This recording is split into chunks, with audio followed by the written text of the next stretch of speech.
자, 글쓰기에 대해서 조금 한번 볼게요.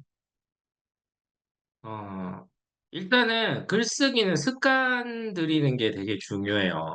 글쓰기에서 습관을 어떻게 들여야 되냐? 우리가 24시간을 살아가잖아요. 24시간 중에서 내가 쓸 수 있는 시간이 얼만가? 이걸 한번 봐야 되는 거죠. 보통은 10분도 없어요라고 하는 경우가 많아요. 하루에 24시간 중에서 내가 가용할 수 있는 시간이 얼마나 되냐, 이런 질문을 해봤을 때 생각보다 많지 않아요. 그죠? 우리가 아침에 일어나서 업무를 봐야 되고요. 그러면 직장인 같은 경우에 보통 뭐 7시 출근해서 뭐 저녁에 6시에 퇴근하면 저녁 시간, 저녁 식사하고 씻고 하면 한 9시 되잖아요. 그래서 이제 9시부터 뭔가 좀 해야 되는데 업무가 많으면 이렇게 내가 그 시간을 맞추기가 힘들어요라는 얘기를 제가 하잖아요. 자기 전에 10분 뭐 이런 식으로 글쓰기 습관을 들이셔야 됩니다. 그러면 이게 이 10분을 어떻게 활용하느냐? 우리 스레더들은 10분을 좀 잘 활용해야 되겠죠. 그래서 예약 발행을 좀 쓰시면 되는데요. 예약 발행을 잘 활용해서 이렇게 좀 쓸 수 있도록 하면 여러분들이 글 쓰시는데 시간은 적게 쓰면서 좀 효과적으로 스레드를 운영할 수 있는 그런 방안이 되겠다. 이렇게 보시면 되겠습니다. 저 같은 경우는 블로그에 글을 기록을 해놨기 때문에 다음날 올라가는 글이 예약 발행이에요. 그래서 6시부터 저녁 12시까지 예약 발행이 되도록 세팅을 해서 쓰고 있고요. 보통 예약 발행을 20개 정도 올리고 있습니다. 그러면 제가 일하는 동안도 알아서 스레드는 돌아가고 있기 때문에 아무래도 알고리즘 노출에 좀 도움이 되겠죠. 뭐 저만큼 해야 된다 뭐 이런 건 아니지만 제가 봤을 때는 최적의 개수는 10개인 것 같아요. 10개를 채우면 제일 좋고, 만약에 그게 너무 힘들다. 그러면 아침, 점심, 저녁으로 해서 3개, 그리고 퇴근하고 2개. 이렇게 해서 최소 5개는 써주셔야 좀 성장하는데 이렇게 효과적인 흐름을 만드실 수 있습니다. 그냥 말만 해가지고 되는 게 아니거든요. 스레드는 진짜 다른 SNS니 운으로 되는 확률이 좀 적은 SNS인 것 같아요. 뭐 인스타 같은 경우는 뭐 릴스가 하나 터지면 100만, 200만 뷰 그냥 가잖아요. 근데 스레드는 이 활동을 하지 않으면 노출을 시켜주지 않는 구조다. 이렇게 좀 보시면 될 것 같습니다. 하루에 10분을 쓰는데 이 10분을 좀 밀도 있게 쓰시고요. 전략적으로 쓰셔야 돼요. 10분을 내가 어떻게 쓰느냐. 하루 종일 스레드 할 수 없으니까 10분을 쓸 때 게시글 만약에 3개를 작성한다고 하면 순간 번뜩이는 생각을 3개로 나눠서 작성을 해서 예약 발행을 한 다음에 시간대는 노출이 많은 시간대가 좋겠죠. 오전에 7시 반, 그리고 점심 먹은 한 12시 반, 그리고 저녁에 육아 퇴근한 9시 반, 이런 식으로 전략적으로 좀 글을 올리시면 노출되는데 도움이 되고요. 이때 곱하기 10으로 해서 댓글을 꼭 남겨주셔야 됩니다. 그래서 곱하기 10으로 댓글을 남겨주시면 아무래도 효과적으로 노출을 할 수 있겠죠. 그 댓글은 내 거에 단 댓글은 개수에서 카운팅 하시면 안 됩니다. 다른 사람한테 단 댓글. 그러니까 내 게시물 곱하기 10으로 못 하실 것 같으면 게시물 작성하지 마세요. 게시물 작성이 중요한 게 아니라 댓글이 중요한 겁니다. 댓글도 똑같이 게시글 역할을 한다. 이렇게 보시면 되니까 이렇게 하시면 되고 10분씩 매일 하다 보면 이게 근력이 생겨요. 이게 습관이 66 챌린지 하고 있는 미스테리 킴님처럼 66일이나 뭐 90일 혹은 100일 정도 되면 습관이 생겨요. 습관이 생기고 나면 그 다음 루틴화 시켜야겠죠. 루틴화 시키면 계속 이제 내 몸에 이게 체화가 되는 거죠. 그러면 매일 내가 10분 쓰는 거는 엄청 쉬워지거든요. 그 10분을 30분으로 늘려가시고, 그 30분을 60분으로 늘려가시고, 60분을 180분으로 늘려가는 게 좋다. 저는 보통 하루에 180분 정도 글을 쓰는 것 같습니다. 180분 중에서 스레드는 한 반 정도 하는 것 같고요. 90분 정도는 장문의 글을 쓰고 또 집필하는데 시간을 쓰고 있습니다. 저도 사람들이 보면 제가 노는 사람으로 하는 경우도 있거든요. 저도 바쁩니다. 제가 뭐 오늘도 말씀드렸지만 제 현업 때문에 방금 퇴근했고요. 저도 낮 시간은 주로 일을 하기 때문에 이렇게 사람들이 볼 때 이렇게 많이 한다 이렇게 느끼는 것은 아무래도 예약 발행의 효과가 큰 것 같아요. 이제 그런 식으로 좀 활용하시면 좋을 것 같고, 댓글은 진짜 열심히 달거든요. 그러니까 이제 일하다가도 시간이 짬이 날 때가 있고, 또 일도 제가 사무실에서 할 때는 할 수 있으니까, 그럴 때 좀 활용해서 하고 있다. 이렇게 보시면 되겠습니다. 그래서 습관 들이는 게 첫 번째다. 그래서 10분은 무조건 하셔야 된다. 그래서 10개, 뭐, 한 개는 솔직히 좀 모자라고요. 제가 챌린지니까 그냥 강제성을 부여하기는 좀 힘드니까, 그래서 하나로 일단 말씀을 드린 거지만, 최소 3개, 뭐, 여유가 된다면 게시글은 10개까지 해주시는 게 좋고, 댓글은 최소 30개, 여유가 된다면 100개, 이렇게 해주시면 좋습니다. 이게 성장 세팅 값이에요. 제가 경험치로 해보니까, 하루 10개, 댓글 100개, 이게 가장 성장에 좋습니다. 이렇게 참고하시면 좋겠습니다. 자, 그 다음으로 여기 보시면 나오죠. 메일 스레드 게시글 1개에서 10개, 댓글은 50에서 100개. 이 부분이 아주 중요하다. 이렇게 참고하시면 되겠습니다. 자, 그 다음에 이제 글 쓰라고 하면 제일 많이 하는 말이 핑계예요, 핑계. 이래서 안 된다, 저래서 안 된다, 뭐, 시간이 없다. 제일 많이 하는 말이 바쁘다죠. 우리가 다 바빠요. 안 바쁜 사람이 어디 있습니까? 그죠? 다 자기 일하고 SNS 하시는 분들이 SNS만 하시는 분들이 거의 없어요. 대부분 현업이 있고 SNS를 서브로 플러스 알파로 운영을 하십니다. 근데 이제 여러분들 보시면 제가 지금 그림은 준비를 안 했는데 이런 피라미드 그림 이렇게 보셨을 거예요. 여기 보면 밑에는 대중의 일반인들이고 여기 2%의 인플루언서 그리고 여기 1%의 요 인플루언서 2를 만드는 회사를 배치해 놓은 그림 보신 적이 있을 겁니다. 앞으로는 인플루언서 시대가 될 거예요. 영향력이 결국은 모든 것을 빨아들이는 시대가 될 거고, 영향력 있는 사람의 말이 권위가 생기는 그런 구조가 될 거예요.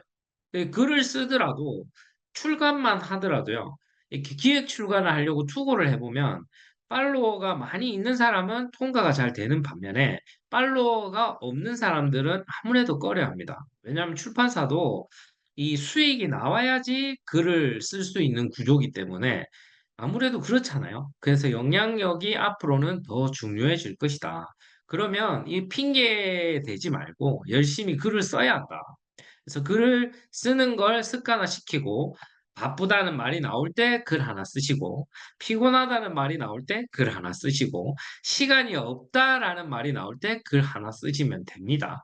그러면 3개 쓰실 수 있겠죠. 그리고 이제 뭐 마무리하고 자기 전에 휴대폰 들고 잠깐 이렇게 댓글 쓰시는 것도 충분히 가능한 구조가 된다. 그래서 핑계 내지 말고 이렇게 시간을 내서 투자해야 된다. 그래서 저는 스레드에 지금 제 시간을 투자하고 있어요. 그러니까 스레드를 통해서 많은 기회가 생길 거예요. 챌린지로 여러분들이 성장하고 저도 성장하는 건 이렇게 동반 시너지를 내는 부분이고요. 이게 영향력이 늘어나고 팔로워가 10,000명, 20,000명, 30,000명 이렇게 계속 늘어났잖아요. 그러면 큰 회사들하고 협업할 일들도 많이 생기고요. 저 같은 경우는 유튜브가 6만이 되니까 제 외국 채널에서도 많이 협찬 요청이 옵니다. 그리고 대기업에서도 협찬 요청이 오고요. 여러 가지로 이렇게 SNS가 다양한 기회를 창출할 수 있는 그런 통로가 되고 있어요. 그래서 스레드를 열심히 하면 내 현업에도 상당한 도움을 받을 수 있다. 그래서 현업을 이렇게 홍보하고 싶으신 분들은 스레드에서 영향력을 키우시면 아주 좋아요. 그러면 신뢰도를 좀 높일 수 있겠죠. 그래서 신뢰도를 높이면 아무래도 내가 이 제품을 1에서 100까지 설명하지 않다 하더라도 여러분들이 이거를 좀 더 쉽게 가져갈 수 있는 그런 장점이 있습니다. 자, 그 다음에 일필휘지의 글쓰기.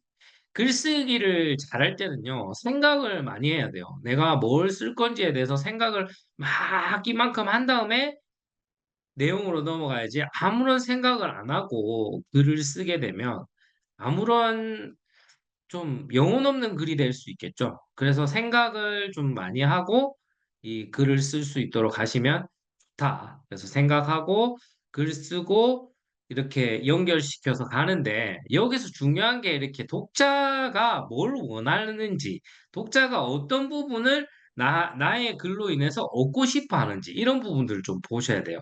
그래야지 이 글이 좀 방향성 있게 이렇게 일직선으로 가지. 내가 쓰고 싶은 대로 쓰면 글이 힘이 너무 세거든요. 그래서 이렇게 상승해 버려요. 그러면 독자 입장에서는 이 글을 보는데 너무 버거운 거죠. 이런 방향으로 가야 돼. 근데 독자의 눈높이에 맞춰서 글을 딱 쓰면 독자가 이렇게 봤을 때 이 눈높이가 너무 맞는 거죠. 그러니까 읽기가 너무 편한 거죠. 그래서 쉬운 글을 쓰라는 얘기를 많이 하는 거고요. 생각을 많이 하게 되면 어려운 글을 지향하게 됩니다.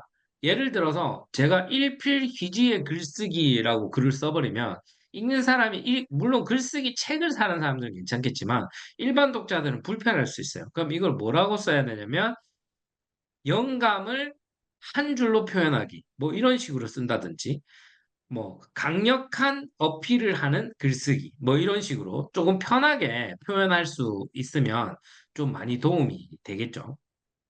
그리고 여러분들이 이 글을 쓰실 때 많이 놓치시는 게 주제문이에요. 주제문을 상당히 많이 놓치세요.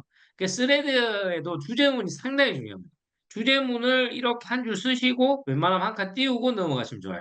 저는 이 책을 인용하는 경우가 많기 때문에 책 제목을 써야 돼서 이걸 줄띄움을 안 하는 거지. 주제문을 쓸 때는 꼭 줄띄움을 하거든요. 그리고 문단 나누기 꼭 신경 쓰셔야 되고요. 문단, 그 다음에 들여쓰기, 그 다음에 한 줄 띄우기, 또 문단, 한 줄 띄우기, 문단. 이런 구조로 가주셔야 읽는 사람이 편해요. 스레드는 여러분들 스크롤 내려보시면 이런 식으로 내려가잖아요. 내가 스레드를 볼 때도 이런 식으로 길이 읽는데 왜 내 글은 꽉꽉 채우려고 그러세요? 그러면은 당연히 안 읽겠죠. 꽉꽉 채우면 불편합니다. 우리가 꽉꽉 채운 글 읽으면 가슴이 답답해요. 그러면 안 봐요. 예. 스레드는 휘리릭 넘어가는 이 활자 기반의 텍스트 기반의 SNS이기 때문에 상대방이 내 글을 읽을 수 있도록 구조를 짜는 것과 글 내용을 구성하는 게 아주 중요합니다. 그래서 꼭 주제문을 세팅해 주셔야 되고요. 그 다음에 이제 키워드예요, 키워드. 이 글을 쓰실 때 핵심이 되는 키워드가 있어요. 이거 연습해 보시면 좋은데요. 예를 들어서 내가 오늘 김치찌개 맛집을 갔다 왔어요. 그 할머니가 운영하는 백년 원조 맛집이에요. 그러면 이 글을 쓸 때 중요한 키포인트는 백년 원조 맛집 할머니와 김치찌개죠. 근데 쓸데없는 얘기 길게 쓰시는 분들이 있거든요. 뭐 주차를 했는데 주차가 안 되고 뭐 차가 막혔고 이런 얘기는 좀 별로죠, 그죠? 그러면 이 주제는 백년 맛집 김치찌개 역시 맛있어. 그리고 내용은 백년 맛집 김치찌개에 맞는 내용이 들어가야겠죠. 근데 가끔 보면 뭐 이렇게 신호 위반을 했고 뭐 딱지를 끊었고 아 오늘 일진이 어떻고 뭐 이상한 얘기 쓰시는 분들이 있거든요. 이제 그렇게 되면 글이 산으로 간다. 그래서 글의 내용은 이렇게 생각을 해서 하나의 연결고리로 이렇게 일필휘지로 쓴 것처럼 딱 깔끔하게 끝날 수 있도록 이렇게 좀 써주셔야 되고 주제문이 아주 중요한 역할을 한다. 주제문이 오할입니다. 휘리릭 넘어가기 때문에 주제문이 이상하면 안 읽어요. 그래서 주제문을 좀 신경 써서 써주셔야 된다. 그 다음에 키워드로 확장을 해서 깔끔하게 이 글 구성이 될 수 있도록 이렇게 좀 준비를 해 주셔야 됩니다. 순간의 영감을 글로 전환시키는 연습이 필요합니다. 이 스레드는 휘리릭 넘어가는 글이기 때문에 좋은 생각이 난다. 그러면 바로 작성해서 쓰세요.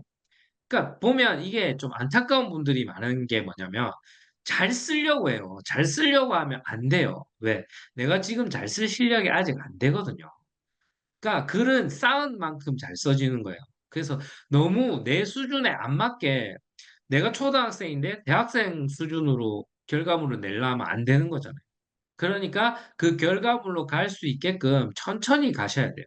그래서 내가 지금 초등학생인데 초등학교 1학년 1학기인지 초등학교 1학년 2학기인지 그 차이예요.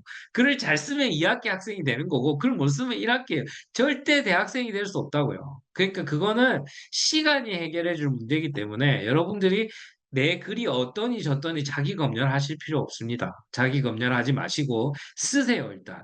저는 이런 걸 추천해요. 뭐 날씨 그리고 뭐 풍경 이런 거 사람들 좋아하거든요. 오늘 날씨가 비가 오잖아요. 그러면은 추적추적 비가 오는 아침. 여러분들의 아침은 어떠신가요? 아침을 비가 오니까 조금 감성적이네요. 뭐 이렇게 하면서 오늘 하루도 감성적인 하루 보내보세요. 뭐 이런 식으로 글을 쓴다든지 아니면 뭐 좀 공감을 얻고 싶다면 감성적인 아침에 어울리는 음악은 무엇일까요? 이런 식으로 이제 호응을 불러낼 수 있는 글을 쓰는 건 어렵지 않잖아요. 그러니까 이런 생각이 순간에 영감으로 온다고. 아침에 그 비를 보고 있는 나의 눈빛이 그 비를 딱 봤을 때 그때 딱 들어오는 생각이거든요. 근데 그런 생각들은 글로 딱 표현하시면 이게 생각보다 반응이 좋습니다. 왜? 다른 사람도 그 비 올 때 딱 그 장면 보거든요. 그러면 이게 공감이라는 포인트하고 연결시키기가 아주 좋아요. 그래서 여러분들이 글을 쓰실 때 순간에 영감이 떠오른다. 이거는 바로 글로 쓰시면 아주 좋다. 그리고 저는 주로 산책할 때랑 샤워할 때 이럴 때 영감이 많이 떠오르더라고요. 이 자신만의 영감 포인트가 있을 거예요. 뭐 차를 타서 음악을 들을 때 영감이 떠오른다든지 뭐 이런 포인트를 나의 느낌에 맞게 여러분들의 스타일에 맞게 이렇게 쓰셔서 글로 꼭 전환시키시는 이런 연습을 해주시면 좋아요. 영감이 딱 떠올랐다. 그럼 이 생각 주머니에 집어넣고 바로 주제문 생각하고 바로 글로 표현하면서 키워드 구성이 잘 되었는가? 이렇게 한번 점검해 보시면 짧은 순간에 글도 쓰고 태고도 하는 그런 좀 구조가 짜임새 있는 글로 세팅할 수 있는 그런 글을 쓸 수 있게 되는 거죠. 물론 연습이 필요합니다. 하루아침에 안 되고요. 그게 맞고요. 하다 보면 이게 좀씩 좋아지는 거죠. 모든 분야가 다 비슷하죠. 하면서 조금 성장하는 부분이 크다. 이렇게 보시면 되겠습니다. 다음으로 어, 울림을 주는 글쓰기. 이 울림을 주는 걸 사람들이 많이 좋아해요. 그러니까 이거 감동이야. 나 이거 봤는데 오늘 기분이 너무 좋아. 아, 역시 이런 글은 참 기분 좋아. 이런 글들 보셨을 거예요. 이게 울림을 주는 글쓰기거든요. 그러니까 공감을 넘어선 거죠. 공감을 넘어서 감동의 영역으로 좀 넘어간 글이라고 보면 됩니다. 이거는 어디서 가져오냐? 좋은 문장을 가져와야 돼요. 좋은 문장을 기록하는 습관을 가져보세요. 이걸 아카이빙이라고 하거든요. 아카이빙은 뭐냐면 기록하는 거예요. 창고에 우리가 물건을 집어넣는 것처럼 저는 엑셀 시트를 한 번씩 활용하기도 하고 블로그를 아카이빙 하기도 하는데요. 이 기록을 해서 이렇게 나의 어떤 내용들을 쭉쭉쭉쭉쭉 적어 놓는 거예요. 그리고 키워드로 검색을 하는 거죠. 저는 블로그로 아카이빙을 자주 하니까 예를 들어 보자면 뭐 블로그에 오늘 미라클 모닝에 대해서 이 글을 쓰고 싶은데 이 블로그에 글을 좀 활용하고 싶어. 그러면 미라클 모닝으로 검색하면 제가 쓴 미라클 모닝이라는 글이 쭉 뜨겠죠.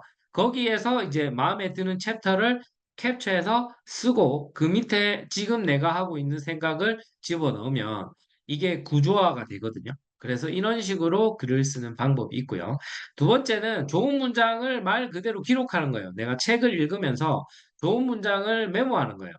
뭐 유명한 명언이 될 수도 있고요. 저 같은 경우는 명상록이라는 책을 좋아하는데 거기서 이 감명 깊었던 문장을 가져오는 거죠. 그래서 감명 깊었던 문장 여기 쓰고 여기 밑에 뭐 아우렐리우스 명상록 그리고 여기 밑에는 아우렐리우스의 생각은 정말 놀랍다. 전쟁 중에 어떻게 이렇게 아름다운 생각과 글을 표현할 수 있었을까? 나도 이렇게 멋진 글을 쓰는 작가로 살아가고 싶다. 뭐 이런 식으로 글을 쓰면 아무래도 좋은 문장이 있기 때문에 이 문장의 권위가 이 밑에 글로 연결이 됩니다. 이 권위를 활용해서 좋은 문장을 기록하면 이 문장을 활용해서 좋은 글을 쓸 수 있게 되는 거죠.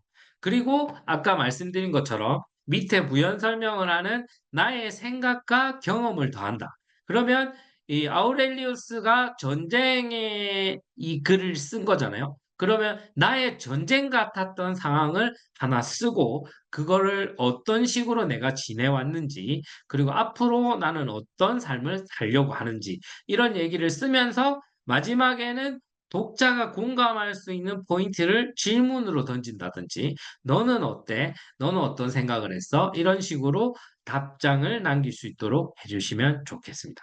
그리고 이 스레드에서는 무거우면 안 돼요. 그래서 이 마지막 질문도 좀 가볍게 가주셔야 되고요. 위에 만약에 아우렐리우스의 명상록이 무겁게 시작했다면 예시는 조금 더 가볍게 이렇게 역삼각형 형태로 만들어 주시면 좋겠습니다. 그러니까 무게의 그 정도를 말씀드리는 거고요. 여기 되게 아주 진지했다면 여긴 조금 진지, 여기는 일반 요런 느낌으로 이렇게 깔때기를 그려주시면 조금 더 글을 쓰시는데 이렇게 독자가 불편한 포인트를 줄일 수 있다. 이렇게 보시면 되겠습니다. 그 다음에 이 경험, 그 다음에 인사이트, 교훈 이런 구조로 이 나의 이야기는 써주시면 좋아요. 예를 들면 경험은 이런 거죠. 뭐 저로 예를 들면 취업을 준비할 때 아주 이 서류 탈락 많이 하잖아요. 그때 내가 정말 힘들었는데 결국은 하다가 붙었어. 대기업에 취업을 했고 결국은 이 상황을 통해서 내가 해보니까 많이 쓰고 많이 도전하니까 되더라. 그런 나는 인사이트를 얻었어. 그 다음에 교훈은 그래서 내가 얻은 인사이트도 너희들도 할 수 있다는 말을 해주고 싶었어. 이런 식으로 글 구성을 하게 되면 나의 경험에서 얻은 인사이트를 네가 읽고 있는 독자에게 교훈으로 전달을 해줄 수가 있겠죠. 그래서 이런 구조로 글을 쓰시면 이 글은 터질 확률이 높아진다. 왜? 이게 80억 분의 1이에요, 확률이. 그죠? 전 세계의 80억 인구 중에 이 글 쓰는 사람 나밖에 없어요. 사람들이 경험을 엄청 좀 쉽게 생각해요. 경험 쉽지 않아요. 경험 나만 겪은 거고요. 나밖에 몰라요. 문제는 나만 겪은 걸 나에서 끝내기 때문에 제3자가 공감을 못 하는 겁니다. 이 경험이 1인칭에서 3인칭으로 가줘야 돼요. 1인칭에서 3인칭으로 가주려면 나에서 너 그리고 우리로 가주려면 여기서 이런 구조가 있어야 된다는 거죠. 근데 사람들은 보통 이 경험만 서술하고 끝. 그러니까 뭐 어쩌라고 이렇게 되는 거예요. 그래서 읽는 사람을 감안해서 글을 쓰면서 읽는 사람이 도움이 되게끔 그리고 읽는 사람이 도움이 되면서 아, 이렇게 하면 되겠구나 하고 깨달음을 얻을 수 있게끔 이렇게 연결을 쭉 시켜주는 구조가 필요하다. 이렇게 하면 조금 더 좋은 글을 쓸 수 있다. 이렇게 보시면 되겠습니다. 그리고 이제 아까 서두에 말씀드린 거하고 비슷한 개념인데요. 10분 글쓰기예요. 10분 글쓰기를 매일 하자. 이게 파괴력이 있어요. 1년 하면 365편이죠. 365편. 제가 작년에 5포 챌린지, 6포 챌린지, 7포 챌린지를 했었거든요. 그래서 300일 동안 2000편을 넘게 썼습니다. 예, 정말 힘들었습니다. 이거 왜 도전한다 해가지고 내가 이렇게 사서 고생하나 했지만 결과적으로 작년에 제가 3권의 종이책을 출간할 수 있었어요. 기성 작가들도 종이책 3권 힘들어요. 지금 저도 종이책 3권 하라면 쉽지 않을 것 같아요. 근데 그 도전이 있었기에 3권이라는 책을 출간할 수 있었고요. 필력도 많이 성장할 수 있는 계기였습니다. 그때 저만의 문체, 저는 따뜻한 글, 도움이 되는 글, 사람을 살리는 글, 이 3가지가 저의 모토이자 저의 글 쓰는 삶의 어떤 그 신념인데요. 이런 신념이 글에 묻어 나올 수 있게 됐던 계기가 그 챌린지였어요. 그래서 이 365편 글쓰기를 한번 생각해 보시면 좋을 것 같아요. 매일 빠지지 않고 쓰는 거예요. 우리가 많이 빠지는 함정 중에 하나가 주말은 좀 쉬지.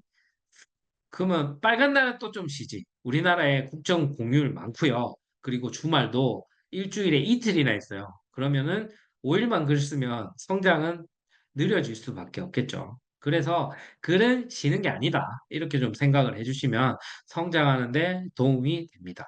그리고 늘 겪어보셔서 아시겠지만 글쓰기도 그렇고 SNS도 그렇고 이렇게 제이컵을 그립니다. 제이커브. 제이커브라는 거 들어보셨죠? 제이커브가 이렇게 급격하게 성장하는 거예요. 근데 아까 이 그림은 어때요? 이 그림은 안 늘어요. 거의 뭐 움직임이 없어요. 거의 움직임이 없는데 이 시간을 꾸준히 잘 통과한 사람은 제이커브를 이렇게 쫙 그리게 되는 거죠. 이 제이커브를 그릴 때는 아주 환희, 그 찬란한 그 순간 그 자체예요. 근데 또 문제는 제이커브를 그리고 나서는 또 이렇게 평지. 이런 식으로 계단식 성장을 하기 때문에 여러분들이 글 쓰는 데 있어서 지칠 수가 있고요. 글 쓰는 것은 좀 이런 느낌이 강하게 있는 분야이기 때문에 제이커브를 좀 생각하셔서 꾸준하게 쓰셔야 된다. 그리고 이제 많이 또 얘기하는 것 중에 하나가 오늘은 기분이 나빠서 글을 못 썼어요. 오늘은 몸살이 나서 못 썼어요. 오늘은 바빠서 못 썼어요. 뭐 다양한 것들이 있죠. 그중에서 아주 많이 차지하는 것 중에 하나가 이 기분이에요. 사람의 기분은 늘 너버스하죠. 정신이 없어요. 좋았다가 안 좋았다가 안 좋았다가 좋았다가 좋았다가 안 좋았다가 이게 당연한 겁니다. 그러면 이런 기분하고 상관없이 글을 써줘야겠죠. 다만 기분이 좋지 않을 때는 글을 쓰시면 안 됩니다. 써라 해놓고 이게 무슨 말인가 이렇게 생각이 드실 때가 있을 것 같은데요. 이 기분이 안 좋을 때는 기분을 푸셔야 돼요. 기분을 풀고 글을 써야지 글이 잘 나오지 나쁜 감정을 글에 표현하게 되면 이게 어려워지기 때문에 기분이 안 좋으실 때는 간단하게 뭐 당성분을 섭취하시는 것도 좋고요. 산책도 괜찮고 독서도 괜찮고요. 여러 가지 음악을 듣는 것도 괜찮고 주의를 환기할 수 있는 어떤 그런 행동을 한 1분에서 10분 정도 하신 다음에 글을 쓰면 됩니다. 그러니까 이 핑계 대지 마시라는 거죠. 저도 이런 날 많았을 거 아니에요. 기분 나쁜 날 정말 많았어요. 근데 이제 3년 이상, 4년째 지금 계속 하루도 안 빠지고 글을 쓸 수 있게 된 것은 이 기분이 나쁠 때는 그냥 이 기분 나쁜 거를 좀 제거하기 위한 노력들을 많이 했던 것 같아요. 독서가 의외로 가장 스트레스 해소에 도움이 되니까 알아두시면 좋을 것 같고요. 또 한 가지 방법은 그냥 하는 거예요. 이게 실행이 제일 중요해요. 그냥 해요. 그냥 하는 걸로 세팅을 해두면 아무래도 이거를 조금 더 던지기가 쉬워집니다. 글쓰기를 툭툭 던지듯이 이렇게 SNS는 써야 되는데요. 이 그냥 하자 이렇게 마음먹으면 정말 쓸 게 없으시면 글 써야 돼서 그냥 썼어. 나 응원해 줄래? 이거 터질 수 있어요. 그죠? 왜? 다른 사람들이 똑같거든요. 나도 글쓰기가 너무 힘들거든요.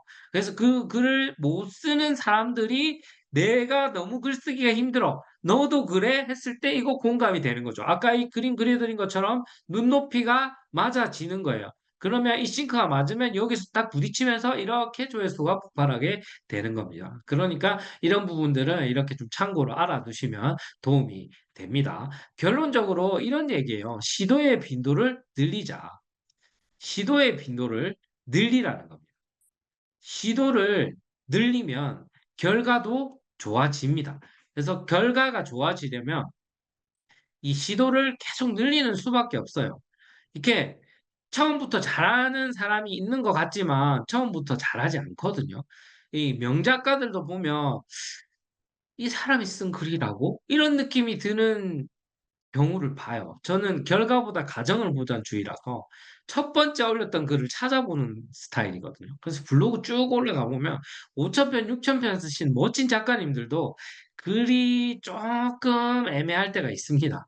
그게 첫 번째는 그분들도 그럴 수 있다는 거죠. 그러니까 나도 하는 중이니까 당연히 성장을 향해서 가는 중이니까 좋아질 것이다. 이렇게 생각하고 열심히 하시면 된다. 이렇게 말씀드리고 싶습니다. 그리고 이제 글 쓰는 사람에게 필요한 게 여백의 시간이에요. 저는 그래서 아침에 일어나면 꼭 명상을 하고 1분 미소 시간을 가지거든요. 그러니까 1분 동안 60초를 세는 거예요. 60, 59, 58 마음속으로 이렇게 세면서 아주 기분 좋았던 생각. 아내랑 연애했던 시간, 아내랑 결혼했던 시간, 혹은 가족들이랑 여행 갔던 시간, 그 출간하고 서점에서 제 책을 만났던 시간, 제가 일하면서 고객님이 고맙다고 인사하고 어떤 그런 감동의 선물을 줬던 시간, 이런 시간들을 생각하면서 1분 미소를 이렇게 시간을 보내요. 그러면 마음이 좀 더 평온하게 이렇게 아침을 맞이할 수 있겠죠. 그리고 새벽에 사색의 시간을 가집니다. 사색의 시간을 가지고 이렇게 글을 좀 쓰게 되면 아무래도 이 여백이 생긴 그 공간 덕분에 좋은 생각들이 조금 더 들어올 수 있게끔 이렇게 되겠죠. 그래도 우리가 일상을 살아가다 보면 스트레스를 너무 많이 받잖아요. 그래서 스트레스 때문에 감당이 안 된다. 이럴 때는 여행을 갑니다. 국내 여행을 가기도 하고 해외여행을 가기도 하고 가족들하고 여행을 가게 되면 아무래도 여행지에서 얻는 그런 기쁨과 행복, 즐거움과 추억 이런 시간들이 값진 어떤 그 얻는 결과물들이 있잖아요. 그래서 이 여행에서 얻는 것들 여러분들이 이런 여백의 시간들, 좀 충전의 시간들 좀 가져주시면 좋을 것 같고요. 마지막으로 휴식이에요. 이렇게 쉬어야 돼요. 좀 피곤하고 이럴 때는 잘 자고요. 잘 먹고요. 이렇게 좀 대화도 하고 커피도 마시고 하면서 이런 휴식 시간을 충분히 가져주셔야 돼요. 이렇게 머릿속이 비어 있어야 이걸 다시 채워 넣을 수가 있으니까요. 무조건 달린다고 좋은 것만은 아니잖아요. 그래서 글 쓰는 사람들에게는 이런 여백의 시간을 나름대로 여러분들만의 방식들이 있겠죠. 뭐 음악 듣기라든 또 영화 보기라든지 여러 가지 방법들을 활용하시면 좋을 것 같아요. 그리고 글쓰기를 잘하려면 이 여백의 시간에 인풋을 좀 해주는 것도 좋아요. 저는 인풋으로 잘 활용하는 것 중에 하나가 독서예요. 그러니까 글을 들어와야지 나갈 게 생깁니다. 여러분들 머릿속에서 쥐어 짜낸다는 표현을 많이 하잖아요. 이렇게 쥐어 짜내는 거는 한계가 있어요. 그래서 쥐어 짜내는 거 말고 이 충분한 공급을 받아서 조금만 풀어내는 게 훨씬 쉽겠죠. 그래서 독서로 충분한 공급을 받고 조금만 풀어내시는 식으로 글을 연습하시고 써보시면 훨씬 좀 임팩트 있게 사용할 수 있고 글을 쓸 수 있다. 이렇게 보시면 되겠습니다. 그리고 읽기와 쓰기. 아까 이제 설명드렸는데요. 읽고 필사하고 생각하고 나만의 표현력으로 글을 쓰고 이런 구조로 가져가면 좋은데요. 읽고는 결국은 독서죠. 근데 스레드는 텍스트 기반의 이 매체라 좋은 것 중에 하나가 이 타인의 글을 읽고 인풋을 할 수 있어요. 그래서 글을 읽다 보면 들어오는 생각들 있잖아요. 그러면 이 사람 글 잘 썼네. 이게 아니라 들어오는 생각을 바로 나만의 표현력으로 글쓰기로 아웃풋을 내시는 거죠. 그런 식으로 스레드를 좀 하시는 걸 추천드려요. 보통 그 생각은 순간의 영감이기 때문에 영감으로 들어온 거는 아까 말씀드린 것처럼 싱크 맞추기가 쉬워요. 독자들이 또 이 호응할 수 있는 포인트가 되기 때문에 내가 먼저 이 사람의 글에 호응을 내가 이쪽 입장에서 한 거잖아요.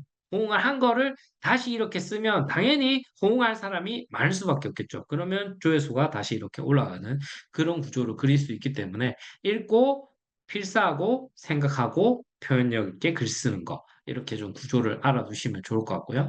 읽고 이렇게 글을 쓸 때 필사는 왜 좋냐면 아무래도 우리가 명문가는 아니잖아요. 명문장을 쓸 수 있는 사람은 아니다 보니까 명문장을 쓰는 사람의 글을 가져와 보는 거죠. 요즘 제가 독서 모임 때문에 위버맨 시를 읽고 있는데요. 위버맨 시 보면 되게 어떻게 이런 문장을 쓸 수가 있지? 이런 생각이 드는 문장들이 상당히 많아요. 뭐 고통은 성장을 동반한다. 우리가 다 알고 있는 내용이지만 니체의 위버맨 시에서 그 말을 언급해 주니까 더 좀 깊이 와닿더라고요. 이제 그런 걸 필사를 통해서 내재화시키게 되면 좀 더 표현했을 때 깊이 있게 이 글을 풀어낼 수 있는 그리고 필사를 하시고 반드시 생각을 덧붙여 주셔야 돼요. 고통은 성장을 동반한다. 위버맨 씨. 내가 겪었던 고통의 시간들을 돌아보면 고통은 역시나 성장을 동반했다. 성장은 고통 없이는 힘들다. 하지만 나는 안다. 고통은 너무 힘들다는 것을. 그렇지만 우리는 고통을 통해 성장한다. 그 성장은 반드시 값진 결과를 만들어 내기 때문이다. 이런 구조로 글을 쓰게 되면 훨씬 좀 와닿게 쓸 수 있게 되는 거죠. 이게 필사의 힘과 생각의 힘을 같이 쓰는 거예요. 필사와 생각을 같이 끌어가게 되면 글이 구조화도 생기고 이 사람 무슨 얘기하는 거야? 이런 생각이 잘 들지 않습니다.